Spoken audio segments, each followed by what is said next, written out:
Welcome to Real Talk with Henry, where movies get the discussion they deserve.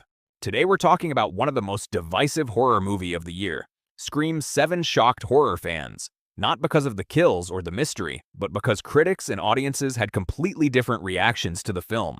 On Rotten Tomatoes, critics gave the movie a very low score, but fans? They showed up in theaters and supported the movie anyway. So what exactly happened here? Hello? Hello?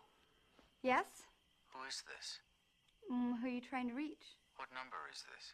What number are you trying to reach? I don't know. Well, I think you have the wrong number. Do I? It happens. Take it easy. The Scream franchise has been one of the most recognizable horror series in movie history. Since the original film in 1996, the movies have been known for blending slasher horror with self-aware humor and clever commentary about horror tropes.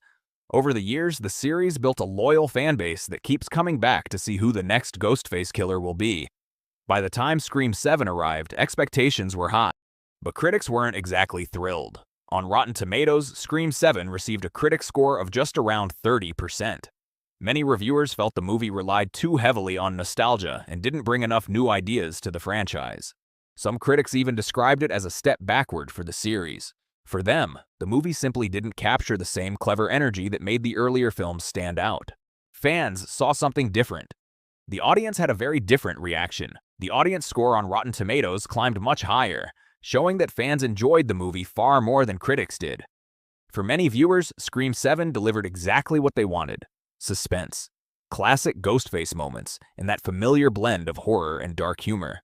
Even if the story wasn't perfect, the movie still felt like a fun ride for longtime fans. The box office tells another story. The box office numbers tell an interesting story. Despite the negative reviews, Scream 7 opened to one of the strongest openings in the franchise's history.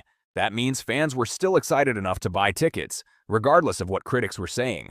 Sometimes the audience simply wants entertainment, not perfection. Why fans still loved it? So why did fans defend the movie? First, there's franchise loyalty. After nearly 3 decades of Scream films, many viewers have grown attached to the world, the characters, and the iconic Ghostface mask.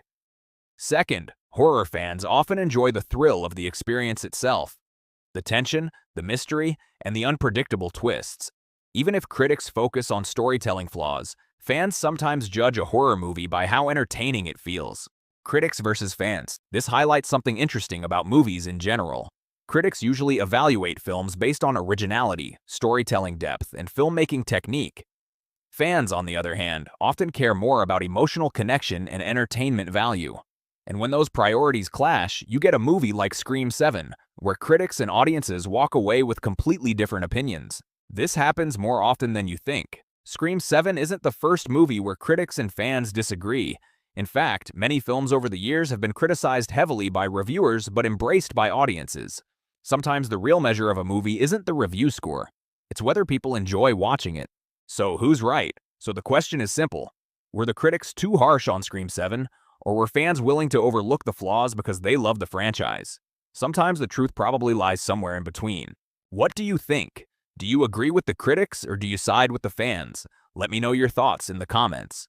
And if you enjoy breaking down movies like this, subscribe to Real Talk with Henry for more discussions about the films everyone is talking about. Because sometimes, the real story of a movie starts after the credits roll.